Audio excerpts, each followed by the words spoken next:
to Good morning and welcome to Women Who Rock Investigates. This is your host, Miss Diane Winbush. And so we thank you for tuning in with us. This is our first video that we're doing streaming live. Usually we be on the podcast. And so will be our first one. It's something we're doing new where we can be able to create more opportunities for you to be able to connect and network with our channels. So today we're going to be talking about stress management. Sometimes this is something that women sometimes will perhaps maybe tuck in to their little purse or makeup bag, because sometimes women go through so many things that they may or may not know that they are already dealing with a lot of stress. So to be able to help us to understand a little bit more, we have Dr. Michelle Lino that is our guest that's in the studio this morning, and she will be helping us. Hopefully our other guest, Dr. Viramani, will be joining us, but we will start with Dr. Lino. So good morning, Dr. Lino, and welcome to the broadcast. Good morning. Thank you for having me.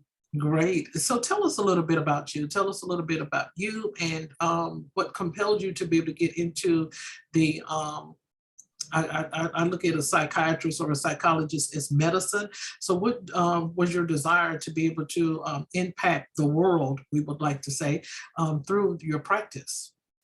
Okay, I'm Dr. Michelle Lino, a licensed psychologist. My business is DML Psychological Services. I am also the host of a TV talk show, Mind Matters with Dr. Michelle, which airs, it airs in Michigan weekly on TV 20 Detroit, but you can also watch it pretty much wherever you are on. We have several outlets, and Diane, I can provide you with those outlets. But the one is Black News Channel. So if you have Black News Channel where you are, it still airs there for now. And then there are some other streaming platforms like Flix.net where you can watch it at any time. I know we're all on our phones, and so you can see it there as well. So really what compelled me, when I was in school, even during undergrad, I was really interested in, once I started taking psych classes, I was really interested. I became really interested in abnormal psych and all those things that really, reel us in, and you start applying things to your own life. Like, wait a minute, do I have this and do I have that? That's right. And so initially it was law. I was going to go into, I thought I wanted to go into law. And then I decided, well, I'm kind of liking the psych thing. And I had instructors who were very, very inspiring. That makes a big difference. And so for a big part of my career, I like to say I had the best of both worlds, because I got into a little bit of what would be considered forensic psychology, where I was doing a lot of legal work, psychological evaluations of people who required competency to stand trial for the court's criminal responsibility. And so I have been able to incorporate, my field for wanting to go into law with what I'm doing now in psychology. And I really just love the field. I like to tell people there's so much you can do with it. A lot of times people think of a psychologist as someone, they think therapy, right? When you think of psychologists, psychology is a therapeutic field. That's right. And so, yeah, you think of, the couch and somebody putting your feet up and lying on the couch. And trust me, that is a big part of it.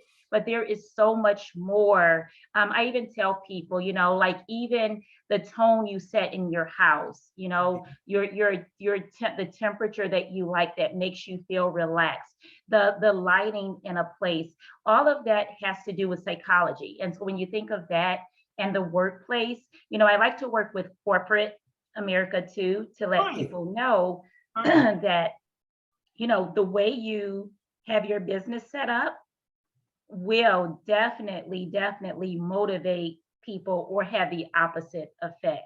And so sometimes, if you, have certain lighting, it could be very draining, or, you have people maybe working all piled on top of each other. That could be a bit too much for people. So when you're trying to increase productivity and motivation, you have to think of the surroundings. And so that is all, that all has to do with psychology. Okay, great. So we want to get into some tips and some ways as to how women can be able to reduce stress. Women have many hats. We just got off a broadcast talking in regards to that, and they go through so many things, where stress is just, they're overwhelmed, especially with the COVID-19. And then now we got these baby boomers that just came out with the pandemic. They call them pandemic babies. I saw a baby that was on I think it was YouTube, and the baby was rolling over, and it was only but 3 weeks old. And so talk to us a little about a bit about that. And welcome Dr. Veramani to the broadcast, and we'll get to you. And Dr. Lino is already on the show as well. So we'll get to you in just a second. So talk to us a little bit about that, how women can be able to reduce, going through, because sometimes it can be claustrophobic for women, especially around the COVID-19 period.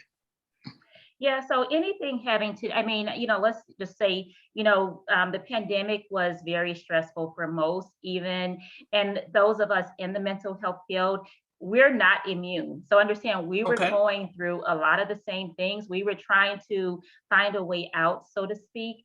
And so what I learned, because even prior to the pandemic, I really got into like what calms me, so sometimes, I learned that if I overwork and then, or work late into the night, I'm not going to have a good night's sleep, because my brain is wired. I'm waking up, typing notes of things that's popping into my mind. So it's really a matter of learning what works for you. So during that, 2020 period, we were kind of sort of confined to our houses. And even when you were able to really get out, some people still had that fear of getting out and feeling like the walls are closing in. And so what I suggest that no matter where you are, what space, you have to be able to like collect yourself. You have to be able to soothe yourself. And so there are so many different techniques. I learned, I really appreciate meditation, like light exercise, those types of things really, really work. What I do even throughout the day now, if I find myself getting anxious and I feel like my heartbeat, kind of increasing, I try to do, and this really works. I know we always talk about the breath and breathing, but deep breaths, and deep intentional breaths, they really do work. Wow. There have been times when I've been feeling like extremely overwhelmed and like can't relax. I do that a few times. And you just kind of feel this soothing effect that comes over your body. It's almost unreal. And sometimes the more anxious you are, the more relaxed you become after doing it, because it lets you know just how wired your body, how wired your body was. And at that point, there's nothing to do but come down. But you have to take the time to do it, because sometimes you'd be surprised at how we have access to, our breath at all times, but sometimes we just don't do it because we get so caught up or even addicted to, that anxiety, and we don't realize we say we want to stop it, but we keep letting us, we will have all these thoughts that keep reeling us in.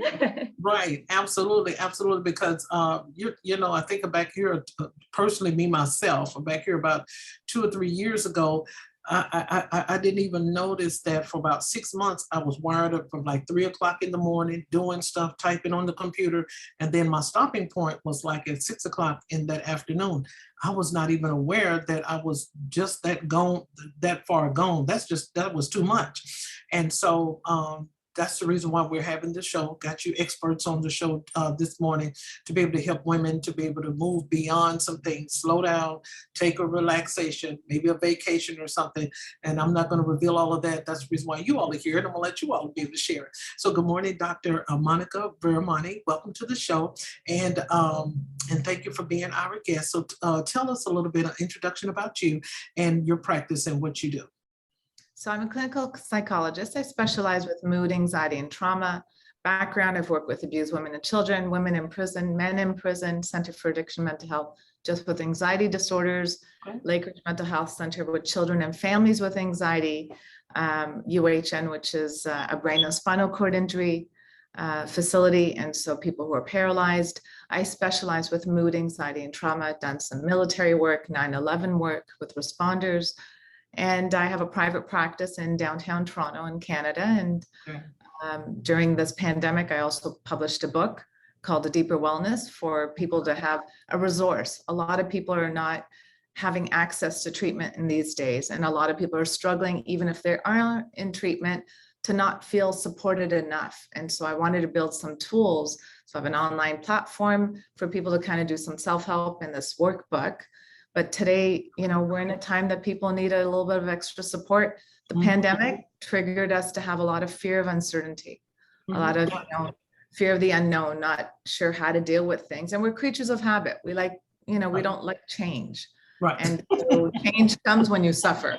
When you suffer, then it's a catalyst for change. But many Right. times we're not prepared to choose the change on our own. We feel this loss of control that makes us feel very uncomfortable. Okay. That's what anxiety, and what is the uncomfortable about? Fear and anxiety is self-doubt.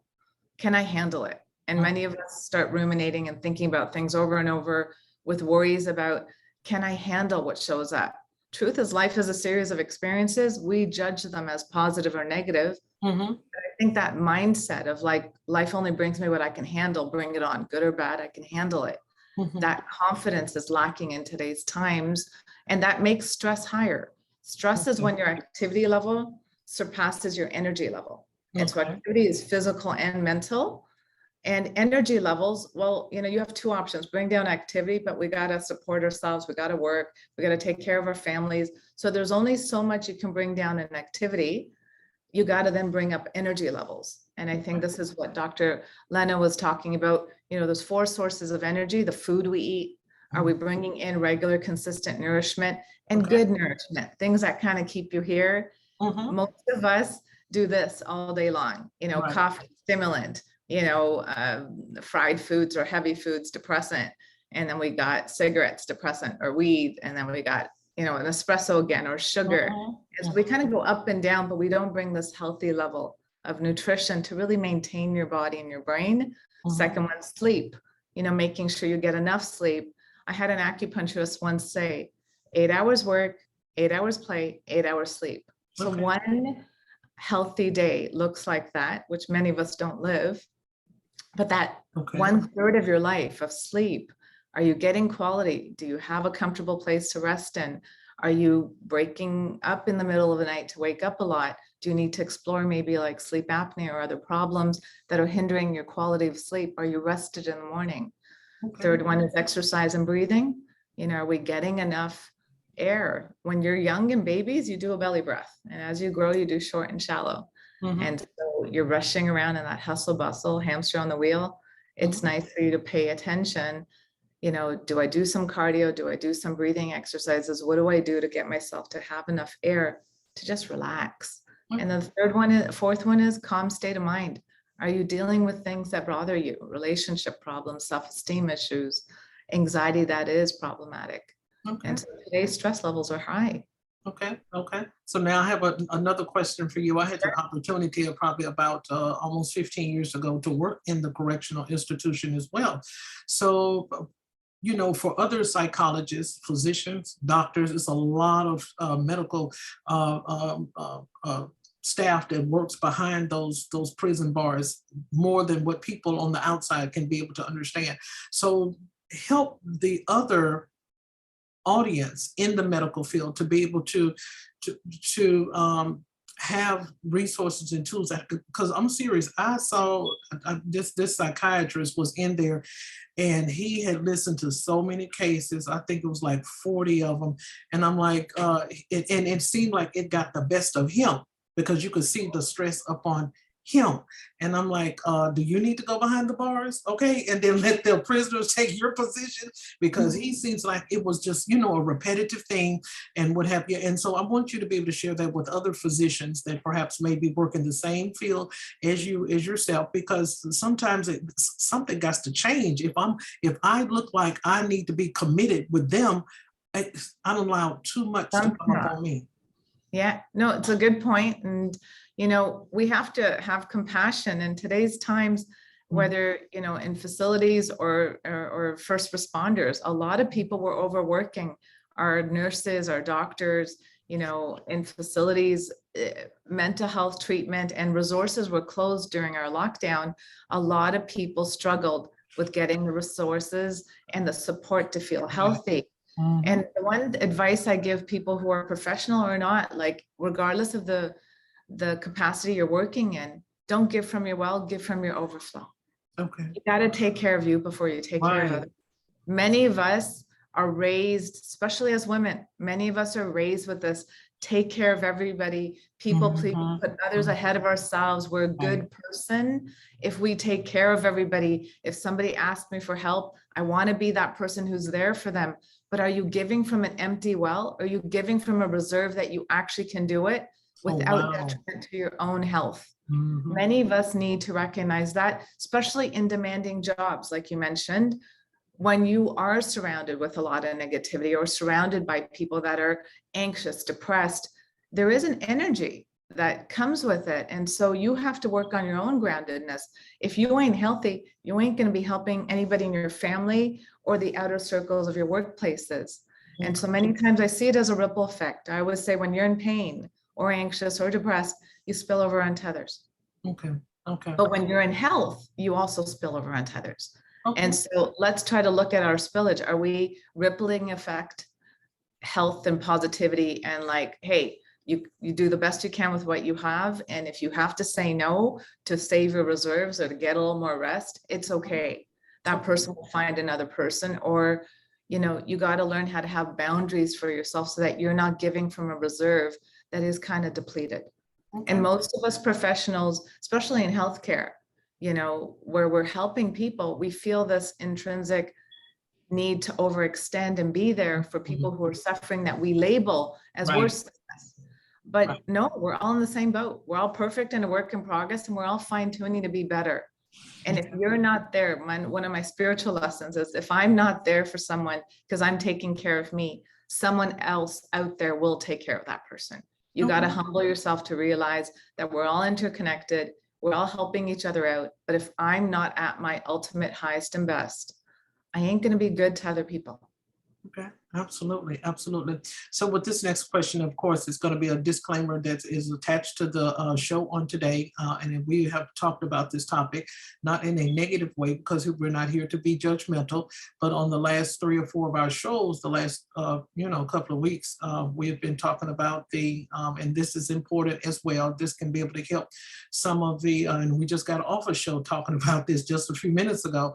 And so we all know what the situation happened between Jada Pinkett, Chris Rock, and Will Smith. So we want both of you all to respond. If you felt comfortable responding, we're going to start with Dr. Lino as to how important it is, because the guest that we just got off the show with, her, and it was another one that said, it was some things that was held in. So how is it important for us not to hold things in?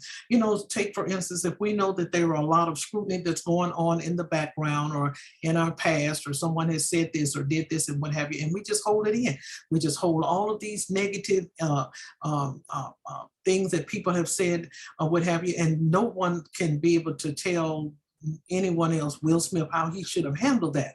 But from the feedback that we're getting on the shows, it was like something that was boiling on the inside, and he held it in for so long. As it so happened, Chris Rock was the one that was the one that got the punch because of it. He may not have been punching at Chris Rock, but he may have been punching at something else. Maybe it was the people making fun of Jada because of her alopecia, or maybe it was because of people had made fun of some other personal issues. We're not here to judge, but it's important that we don't hold things in, because that, just think about the Oscars. Oscars is something I've been looking at ever since I was back in the 70s.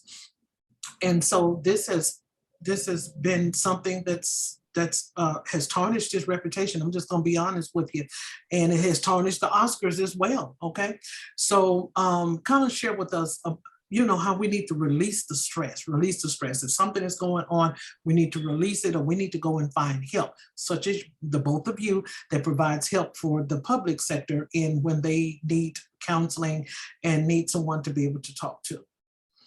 Yeah, so something that's very important for everyone to understand is that the brain is very powerful, and more specifically, memory. Okay. And so what Okay. happens is, when you mention holding things in, so there are different ways we can hold things in. We can, like repression. So repression tends to happen more on a subconscious level. There's a traumatizing experience, and it may have happened during childhood, Oh, and wow. then Okay. later it comes out in adulthood, and we're not always aware of it. And then Right. there's suppression where we're boiling over, but we're huffing and puffing, but we're like, I'm not going to do anything about it, I'm not going to do anything about it, I'm just going to let it go. But what happens is, in either case, you haven't let it go because you have not really dealt with it. So Mhm. sometimes to say, I'm not going to do anything right now, if you have that type of control in the moment,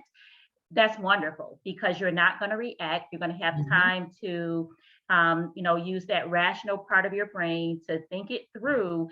But in many, many cases, what happens is we hold it in, and what happens is there's this explosion. And that's it.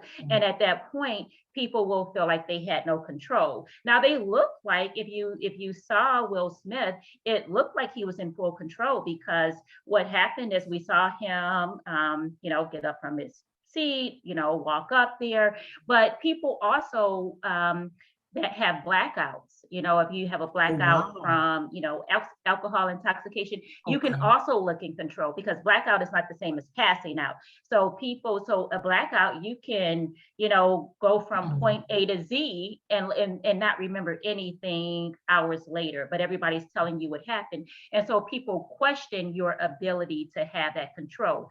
But in either case, whether it comes from a place of, trauma that hasn't been recognized yet, or trauma that you realize is there, but you're just like, I've dealt with it. That was a long time ago. Your brain is still tracking that, and you must do something about it. You must address it. And sometimes it's not enough to just acknowledge it to yourself. Sometimes it's really important to, sometimes you just need mental health, assistance. Mhm. It doesn't mean you have to be in therapy for the rest of your life. It means that you need to just, because sometimes just saying it out loud, like being Mhm. able to say, people have a hard time, really acknowledging that they're angry, especially if somebody Right. points it out. Like, you're upset, you're angry. They become more angry because they're trying to defend themselves against Mhm. everything that you've just said. And so in this case, yeah, there's a lot of speculation that that Will Smith was dealing with something like, his ACE, adverse childhood experience, and it Oh, came out, mhm. and Chris Rock was collateral damage. So there's speculation Mhm. there. I don't know him personally, so I Right. don't know. But that is a very valid argument, because it's like, well, I didn't have a chance to defend this person and that person. I'm going to step up now. And all the time, it's not about the person you're defending, and it's also not about the target. It's really about you Right. and your need to make Right. up for what you did not do before. So people Right. are really upset with Jada Pinkett, because they're like, she made him do that. She could have like stopped them. She could have gave a different look, because she did have this look of Mhm. disappointment on her face. Mhm. But that was just a moment in time that we saw. I don't know what the rest of her face looked like, Right. right before, right after. Mhm. But you know, it was really, that was more about Will than anyone. I believe so too. Absolutely, because when, and like I said, we're not here. We're here to talk about, psychiatric help. You all of the professionals. But after it was over with, and I think it was the next day or the day after that, now we can heal. She went in there and put the post, and I'm like, who's the one that's healing? Is it you are healing, or is it Will that is healing? Mhm. It's some things that came out also with one of the guests, which I didn't know. I don't really just affiliate with Jada, Chris Rock, or either Will Smith. I used to watch some of their things a long time ago, but and it was some personal things that came out about him in his past with his stepfather or something like that, or his father and his mother. But it's very important. That's just to me, and I just wanted you all to be able to share your take on that. How important it is not to hold all of this grief or all of this stress in, whatever my daddy may have done to me or whatever I saw my daddy did to my mom, and then you know, everybody, like you stated, if people are offended with Jada more than they are with him because they felt that she was the one that did the incitement. So, Dr. Monica, did you wanted to help us with that also, to be able to help us know about holding things in, and then, you know, because it was so it was just totally embarrassing. I've never seen nothing like that on the American Music Awards, the Grammy Awards, the Stellar Awards, or even the Oscars. Never. I'm all about compassion. You know, when, as I mentioned earlier, when you're in pain, you spill over onto others. And it's not about judging the experiences. Right. It's about taking a pause and reflect and looking at the bigger picture. Right. The pandemic's brought out a lot of emotions, a lot of, you know, anxiety, a lot of anger, a lot of irritability amongst people, a lot of social anxiety, fears of judgment, scrutiny, criticism, not feeling good enough. You know, all these emotions come out.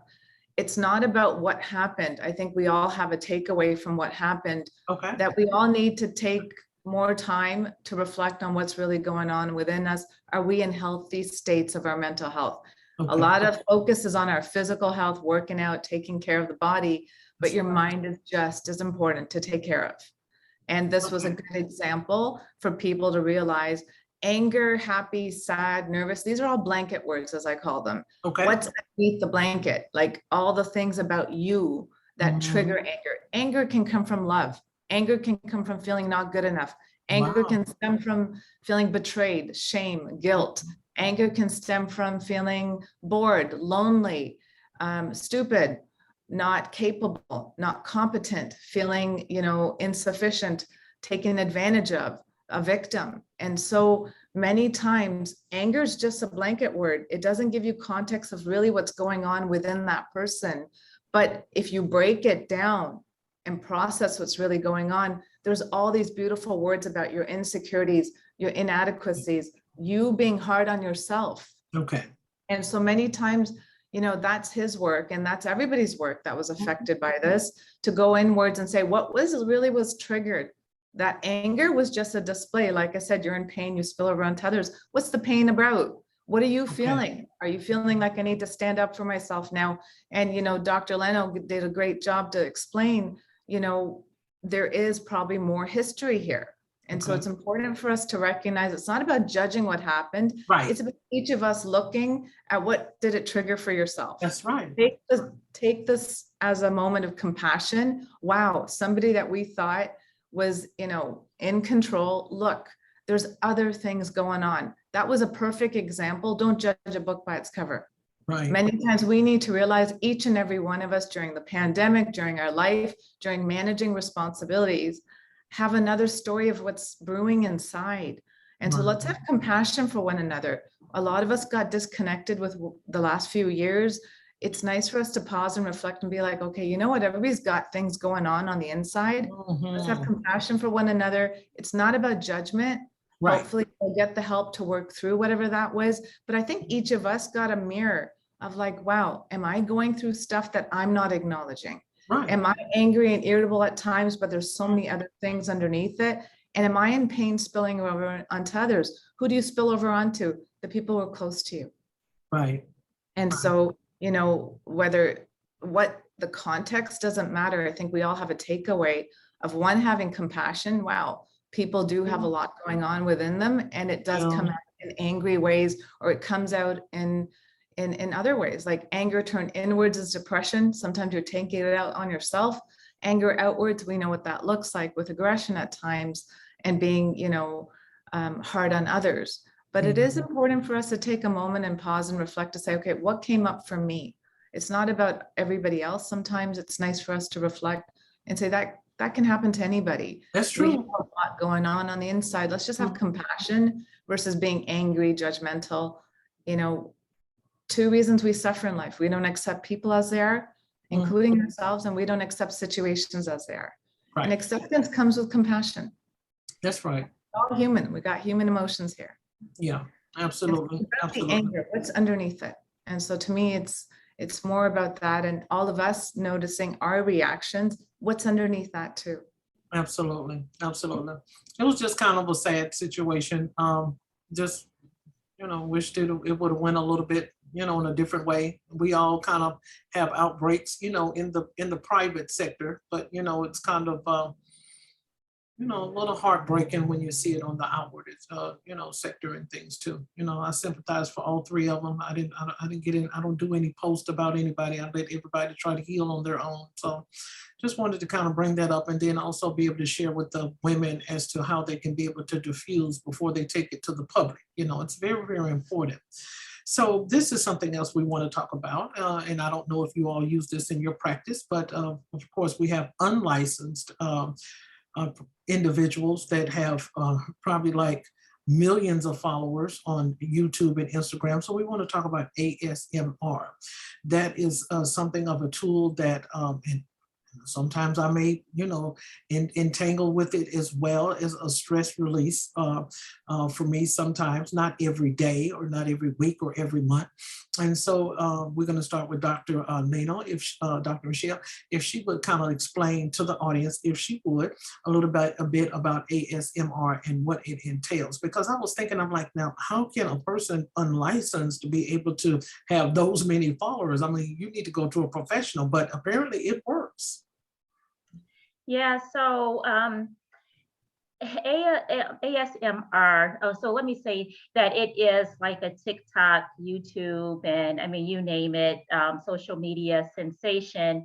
And, it's the reason why so many unlicensed people are able to do it is because it's not, it hasn't been, I guess, proven scientifically. Okay. And so it's not something that you're going to school for. But let me say on a different level, when we think of things like, and Dr. Monica mentioned it earlier, acupuncture. So I go to acupuncture.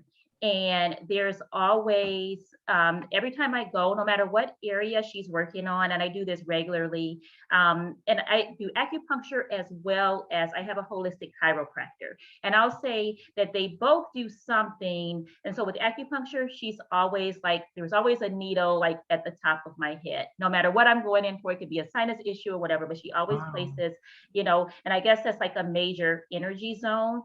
And there have been times when I've gone to acupuncture where I've had this experience where like I become really relaxed and I don't know if I'm awake or if I'm sleeping. It's almost like a hallucination. I don't want to scare anybody away from acupuncture, but it really is. I've had that. I used to have it. I've been going for years now. Okay. And it was kind of like in the middle when I've really learned to relax in acupuncture, because I used to go in and I'm like, okay, I got to get out of here. But now I go and I really appreciate that relaxation that I get. I'm usually in there for about 45 minutes with the needles, and she comes in like once to check on me before she's taking the needles out. And so with this, I always have it's autonomous sensory meridian response, ASMR. And so what happens is, I liken it to acupuncture. You have this sensation. So when I'm in acupuncture, there's this sensation that right before I feel this full body relaxation, there is this sensation that like starts from the top of my head. I feel it in my ears. It doesn't take much to activate my sinuses. So I'm feeling it in my, my cheeks, and Okay. I'm feeling it all over my body. And there is like this like relaxation that is so intense that it's incredible, and it has really helped me. It has helped me just in life. So I would definitely recommend acupuncture for anyone. And so if you're at home and you're trying these relaxation methods, this works by, and I don't want to step out of my lane too much, but if you've learned about like the vagus nerve, what happens sometimes when we're feeling really anxious, there is a lack of proper stimulation with our vagus nerve. And these are some of the things I've learned from, seeing my holistic chiropractor and going to acupuncture for so many years. And there are techniques, and I would say, I'm not going to train you on them because I'm not trained in them.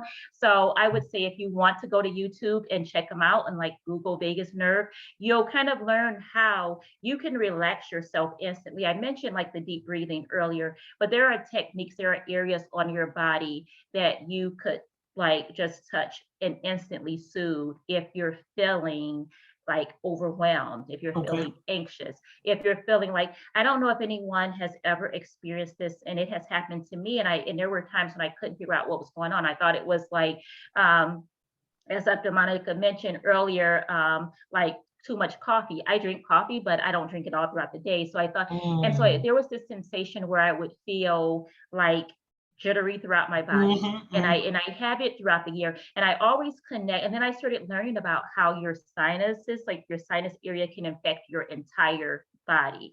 And so I try to pass Wow. on information like that to other people, because a lot of times people will say, I have anxiety. And I'm like, well, have you had a checkup? Are you taking new medication? Because there are things that can mimic, it's like pseudo anxiety, because you don't have a true anxiety disorder, but you do have something that's making you feel anxious. And then it gets into your head, all those thoughts about what's going on. And Mhm. then you really do have, you can practically get into a panic attack. And so so it's about that. And so that's how that works. You are stimulating the nerves in your body in a proper way. And if you can learn, there's so many different techniques that you can use. And so ASMR is kind of like a play off of, those things. So they kind of taken something that, like acupuncture and these other holistic methods that we use. And this is something that with practice, you can learn to do at home. Okay, But like absolutely. I said, I can't train you on it, but just it's worth checking out, because I know for myself it has worked. Okay, Dr. Monica? So, it can trigger, ASMR can trigger a relaxation response. And that's why people are gravitating towards it. What we have to recognize is today's world, the fabric of it, is very hustle bustle, hamster on the wheel, Mhm. multitasking on our technology more than we need to. During, again, the pandemic, we were on our technology a lot more with working from home or studying from home online. So we are very stimulated beings at this point in time. And I'm finding people, again, the stress levels are higher because of that activity level Right. increasing, and the mental activity. Like when you talk to a lot of my patients, they say, my mind just feels like it's always racing, that even when I lie down in bed, my mind continues to race. Meditation is where you focus on one thing with complete presence. Okay. And so many of us do it. We don't even realize we're meditating. It's where you lose the concept of time and space, and you're focused on one thing with complete presence. During those moments, you're breathing a little bit more deeper and you're focused on one thing, and you're a little bit more grounded. And Okay. so when this ASMR is triggering a relaxation response, it's doing that. It's helping you focus on Okay. one thing, whether it's an acupressure, it's, a guided meditation. Like there's a number of different forms to trigger. And yes, a lot of unlicensed people are doing it, but there's so many things out there today to help trigger relaxation. And more people are trying to go alternative. More and more people are trying to go, like, how do I bring in practices in my day to Mhm. just help me pause and reflect and just take a moment to just like relax? Because I don't think we even know what relaxation means. I Right. always say a quote out there: being well adjusted to a sick society is unhealthy. And Okay. we all train our kids sometimes to be well adjusted to a sick society, which is competition, juggling, multitasking, overextending. And we learn these bad habits. Mhm. And then at some age bracket, when symptoms get louder and louder, symptoms are a catalyst for change. All human behavior has a purpose. All human symptoms have a purpose. And sometimes it's to help you pause and reflect and say, okay, I'm missing connection to me. Okay. And so these are little practices that people bring into place nowadays to pause and reflect and bring from a stimulated state to a relaxation state. And, people are trying more and more things out there, like including there's medication out there and there's alternative medication out there. A lot of things are not always licensed professionals selling them. Pharmacies over the counter sell a lot of things. People are using things to try to help induce a relaxation state more and more. And I think the key is all of us taking a pause and reflect to say, okay, where am I? Where do I want to be? And what's the gap? And what are things I can bring into place? Some that are licensed professionals bringing in, and some things that are maybe, online, that are working for other people, acupuncture, things that are not always, researched enough, but they do produce results. And I Okay. think the key is trial and error. Life is a series of experiences. Try and see what works. What I like about people engaging is it does help relaxation and depressed states, because it takes you out of whatever you're thinking and that buildup of tension to make you focus on something else and reframe it. Right. Okay. And so I think many of us need to learn how to just take time out throughout our days. And if this is where you take some time out and you're listening to someone that inspires you, or you're doing a practice or an acupressure or acupuncture, or, if you're bringing in tools that somehow help you pause and reflect to get out of that busy mind, busy state, to be in a more relaxed state, if it helps you, that's fine. It's nice to consult doctors and stuff and tell people what you're doing. There is sometimes, detrimental things that can come up when you don't have other doctors following you. Sometimes you're having triggers and you're having other things that are blocked come out. And it's nice for somebody that's a professional to hold your hand through it. If you're doing things outside, there is always this risk, a hurt and harm risk factor we have to look at, even when we take antidepressants or medications, psychotropic medications, and we're taking naturopath stuff. There is sometimes an interaction between them too. It's important to look at even practices we do. You sometimes have relaxation practices and they trigger traumas. And so it's nice for you to have someone that's a professional to hold your hand through things that you might not know how to handle as you're trying things that are unlicensed professionals bringing out there. Okay, that makes sense. That makes sense. So the next question is in regards to women in the workplace. We know, you all have given us all of the tools and most of the resources that we can be able to do that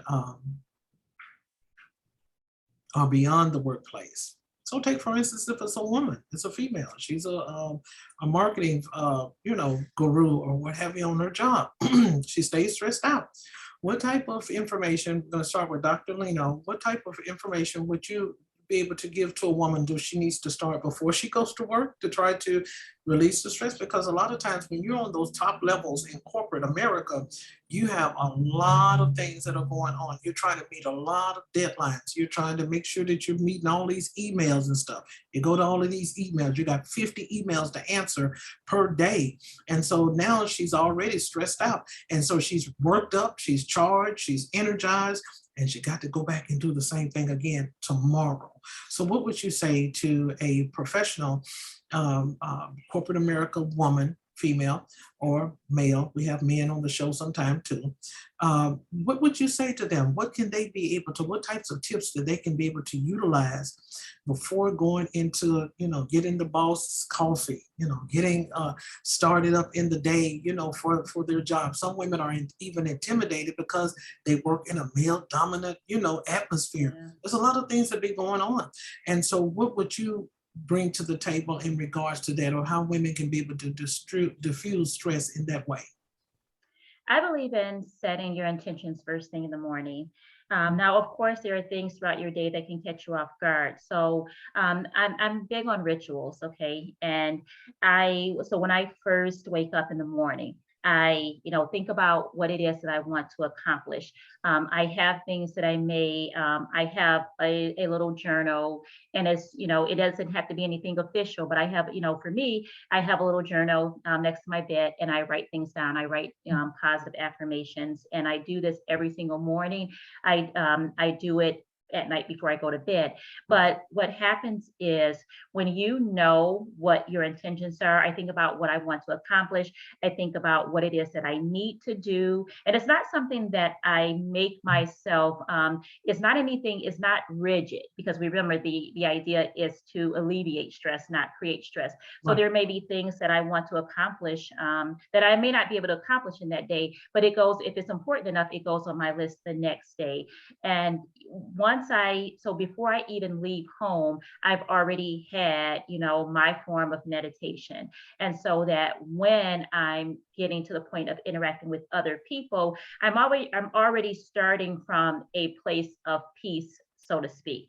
Now, it doesn't mean that you're not going to get caught up in something within, that work day, but at least you went in and you're in a better headspace than you would have if you're waking up and you're rushing and you're saying, I got to get this email and that email. You're able to say, okay, let me take a step back and breathe. And that's what I do throughout. That's what has worked for me. I recommend it to all my clients. I take it when and then let's say you get caught up in a situation and you are feeling caught off guard, you are feeling triggered, so to speak, you can say, okay, what's going on? It's like a quick self-talk. What's going on? Let me step back. Let me take some deep breaths. Let me take a quick walk. Another little trick that I learned, if you're sitting and you can't get up, like physically get up and leave to take a walk, is that the action of moving your ankles, like sends a signal to your brain that you are taking action. Because what happens is when we're stressed out, our brains expect us to do something. It makes sense that there's trauma happening and we're sitting there trying to deal with the trauma. And so it's like, what's wrong with you? Get away from this, there's danger. And so if you have that, you move your ankles, that kind of can help you reset. So between that and the breaths, if you can't get up, but anytime you can get up and take like a quick walk, that is really refreshing. It really, and that's another thing, like I said, with the breathing, walking, a quick walk really does help. Okay, great. Dr. Monica? There's a lot of great points there, Dr. Linnell. Thank you. So, again, I'm all about don't give from your well, give from your overflow. You got to take care of you, man. Otherwise, we're not good to other people. Right. And the rituals are wonderful. As children, we respond really, really well to structure and routine.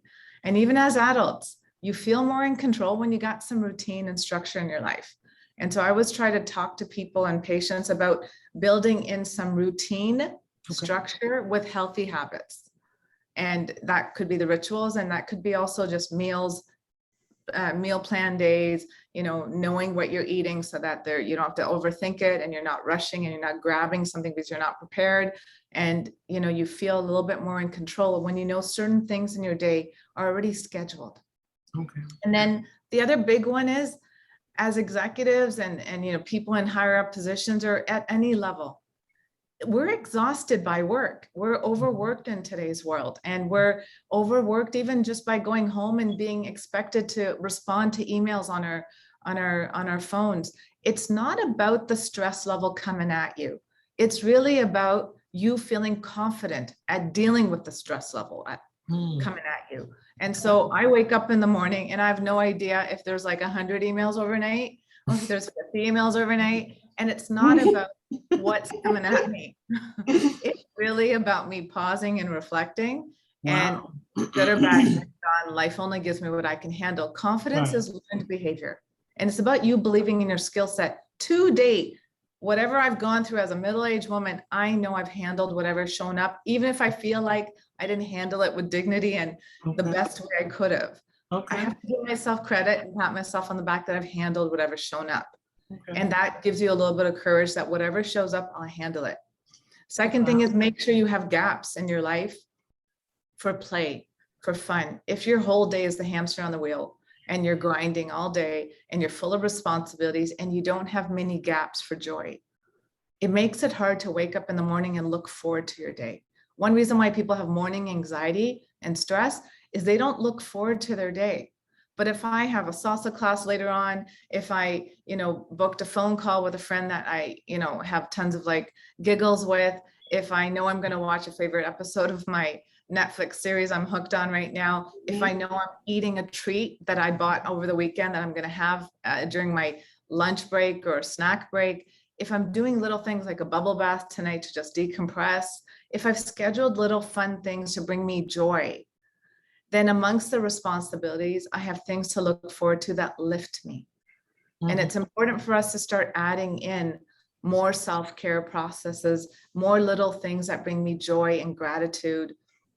Gratitude logs are great, but sometimes I think we feel so hustle bustled, even at night. Like I find a lot of people run and go to bed. Well, no, you should be decompressing your day to go to bed. Get some chamomile tea, watch something that's calming and lifting, listen to soothing music, take a bath, snuggle with your pet or your partner, your children a little bit longer. Let's bring in those things that lift you so that you have the energy to do the responsibility, and then have boundaries. Like the boundaries are what allow you to have those little snippets of joy in your life. And the boundaries are about that to-do list never ends. And that's okay. That's what it's supposed to be, a to-do list, constantly doing. But you Okay. give yourself chunks of time that are scheduled to do that work, and you do the best you can with what you have without this pressure to be perfect, without this pressure to have to get it all done now. And you do your best and humble yourself. You're human. You're perfect and a work in progress. It's not about always getting everything done that you plan to. It's about aiming. Here's my to-do list. I'm going to try to get A, B, and C done. And if it doesn't get done, there's tomorrow. Okay. Realize you're human, and the people who are upset are going to be upset. You have to have enough compassion that you're doing the best you can with what you got. Mhm. We have to be kinder to ourselves. People in bad states, mood, anxiety, family members with pressure, they might be in pain spilling over onto you. You don't have to internalize their pain. You Mhm. have to have boundaries and compassion for yourself, because if I'm not healthy, I'm not going to be a good partner, parent, child, colleague, coworker, and productive member out there in society. Mhm. It is an individual job. Are you working towards being your highest, best version of you? And so, yes, I always say you're born alone. You take your first breath in alone and your last breath out alone. So you're born alone, you die alone, but you're in society. You're born into families. You're born into communities. We have a responsibility to others. You got a responsibility to yourself first. And the better you work on you being a higher, better version of you, the better you are for everything around you, including the responsibilities you choose. Remember, those positions of rank you chose. And so choose also health to maintain those positions without a sense of dread. Okay. Wow, that is a powerful statement. And so we have the last question for today for both of you all. And it's going to start with Dr. Lino on this question. And so why do women, in your view, turn to eating as a stress release? Some women, they will go in there, especially when they're going through things. I mean, I had to break that cycle some years, a couple of years ago too. Hear bad news, and then you go to the refrigerator and eat the chocolate pie that's probably got about 800 calories in it and what have you. So that's something we also want to talk about and share also, because sometimes women will put that on the back burner. They don't want to talk about it because they don't want to give it up. Women don't want to open up as to why they're eating, different period times of the day when they don't supposed to be eating, and sometimes we may have to, I think the United States have a website you can go to where you can be able to plan your meals. It's called plate.gov. And I'm like, oh, wow, isn't that something? Wow. But, we don't take the necessary steps, as Dr. Monica stated. We have to take care of ourselves first. So that's something that people sometimes talk about, and sometimes people don't want to talk about it. So this is going to be close our last discussion out, our last question of our discussion out today, as to why women turn to food as a stress release. Well, I love that Dr. Bramani talked about rewards, because I'm big on that. And I talk about it with my clients. Again, when something works for me, I try to spread the word to other people, like, please do it, just incorporate it. And so food can be very rewarding. And so, after a big win, there's food, after when you're feeling down, there's food. And so what really works is, what I try to do is I try not to necessarily just randomly eat, what I would consider randomly eating, where it's like, I'm, just eating because the food is there, or there's something over here and I'm going to eat that. So if I know that, I'm going to want this snack that I have, that I, brought home from an event yesterday or from a restaurant, and I know that it's like cake and I really want to eat it, I'm going to say, okay, I can have that later. So I'm not going to eat cake now, because if I eat the cake now, I'm not going to be able to look forward to having my cake later. And so what happens is, when we are eating to relieve stress, we know that the food is comforting, it tastes good. So it hits those senses for us. And we're not even always aware that we're eating. And so that's the biggest part of it. The reason why we stress eat, it's because we do it sometimes not being aware, for one, that how comforting the food is, and then what it is that we're really trying to accomplish. It causes an action, it causes us to like do something. And so what we're doing is that we're picking up something and we're putting it in our mouths, but you may not even be hungry. You're just trying to do something to get rid of whatever state of mind you're in that you're trying to escape at that point. And so that is one of the reasons it comes down to, we want some comfort. We want to take some action. There's movement involved in it. It stimulates taste buds. And for a moment, it may make us forget about the issue at hand. But if you're honest with yourself, you know that issue doesn't disappear for long. It comes right back before you're even, before the food is even digested, basically, it comes right back. So, it happens because we, are doing things unintentionally, and we're just acting on a passive level. And then, one way to stop doing that is to just, not do things randomly, and to be more aware of what we're doing, and to be able to say, you know what, I don't even really want that cookie right now. It's going to kind of ruin my appetite for dinner later. Okay, great. So in your words, sometimes we may try to use, or women try to use food as a substitute to reduce the stress. Okay. And it temporarily, great. Temporarily it works, it comforts us, but long term, if you've ever done it, it comes right back. And sometimes you feel worse, because if you're eating something that makes you feel, as women, we hate to feel bloated and stuffed, and sometimes we'll eat something that will do that very thing to us. So now we're dealing with, that issue plus whatever the issue was we were trying to escape. So now we have two issues instead of one. Okay, absolutely. Dr. Monica? So I run a food for mood group in Toronto at periodic times for groups of women on this one. When it comes to food, it's about blueprints. We grow up in cultures, in societies, with role modeling from mom and dad. Sometimes that food is comfort. I remember growing up, and my mom, like, if I was sad, here, let me make you something. Right? And it was always this level of like, food. And sometimes we do food to socialize and celebrate. And sometimes we do food to comfort times that feel challenging in our lives. Right. And, it's one of those things they're, in psychology, we call it schemas, maps in your head of information. And, some of us form maps in our head of food being a friend, food being a comfort, food being something that you rely on that doesn't judge you. And so when you're feeling shitty about yourself and you're like, this is not going to tell me not to eat it, and this is and it does cause hurt, unfortunately, because when we overindulge and we don't think about things, we might then pay the repercussions of weight gain, or feeling unhealthy in our body, or not being able to exercise. And so we get more and more people out there struggling with comfort food habits that they can't break, that have now turned into an addiction. So in the beginning, it sometimes turns into a harmless thing. It's a snack. But then when it's a regular occurrence, anything that we overindulge in will turn into a problem. And so I think it's about having moderation with treats, having moderation with snacks, but it's also about you breaking these blueprints. I go into my parents' house without fail. I want to go into the kitchen and look for snacks. My parents always have snacks. My mom always has food. And so even if I'm not even hungry, we'll have tea time together, and out comes cookies and pastries. I'm East Indian by background.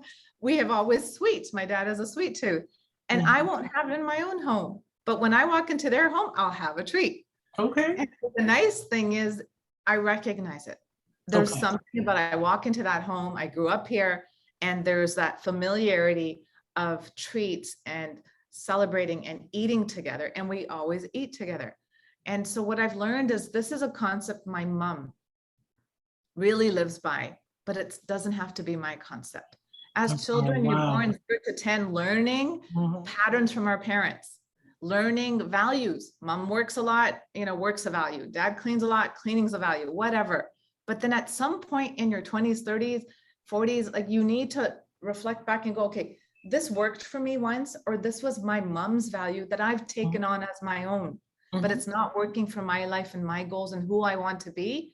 I need to reconceptualize, reformat, reframe thoughts that I think I live by and find healthier ones that get me closer to who I want to be. Okay. I always have people, I ask them, if I had a magic wand, I can take away all your problems. Where do you want life to go?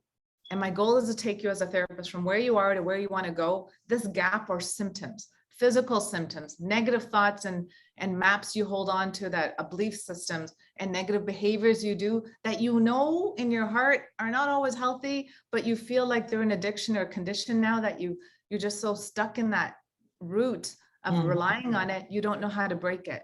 Everything in life is about, you exercise this muscle, it grows. Whether it's a negative muscle of overeating, comfort eating, negative thoughts, being self-scrutiny, high pressure on yourself, high standards on yourself, alcohol, shopping addictions, gambling, porn addictions, whatever you're doing.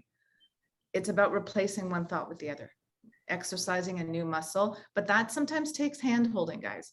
That sometimes also takes, nurturance and being kind and compassionate to yourself. It's hard breaking bad habits, and especially ones that are ingrained from younger ages.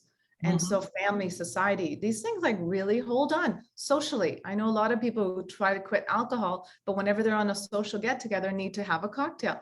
I'm like, no, this is in your head as a concept, that this is the way to socialize. Let's break patterns that don't serve your highest and best. But I'm all about accountability.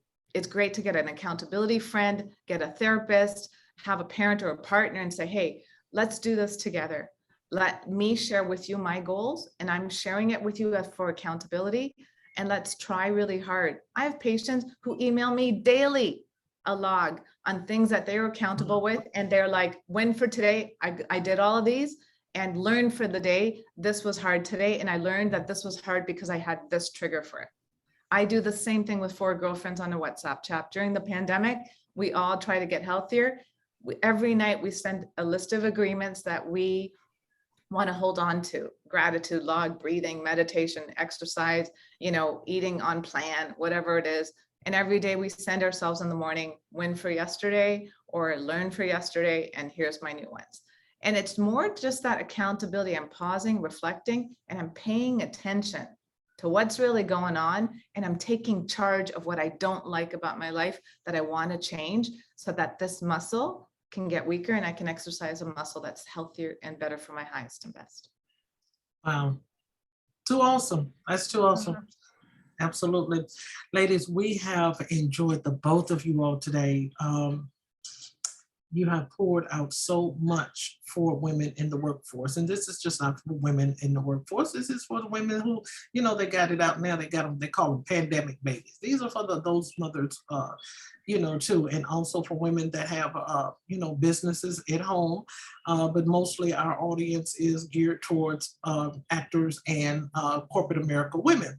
So hopefully something has been said to be able to support them and help them, and so they can be able to take action. And all of us can be able to take action off of what was given from you all today. So with the last thing, starting with Dr. Lino, we want the audience, of course, to follow you and network with you after the show. We try, it's not all about our platform. We want the audience to be able to engage with you, so they can be able to follow you and follow anything that you may have that's upcoming, such as master classes, publications, or you can share your social media sites and your websites with the audience. Excuse me. My website is dmlpsych.com, as in Dr. Michelle Lino, dmlpsych, psych.com. You can also find me on Facebook, LinkedIn, Instagram. You can find me under my name, Michelle Lino, or you can go to Mind Matters, which is the name of my TV show, Mind Matters with Dr. Michelle, and you can follow those pages on all of my outlets, Facebook and Instagram. Okay. Dr. Monica? Hi, so you can find me on my website. I have everything that I offer there. It's www.drmonicavermani.com. I'm on Instagram, LinkedIn, Facebook, again, as Dr. Monica Vermani.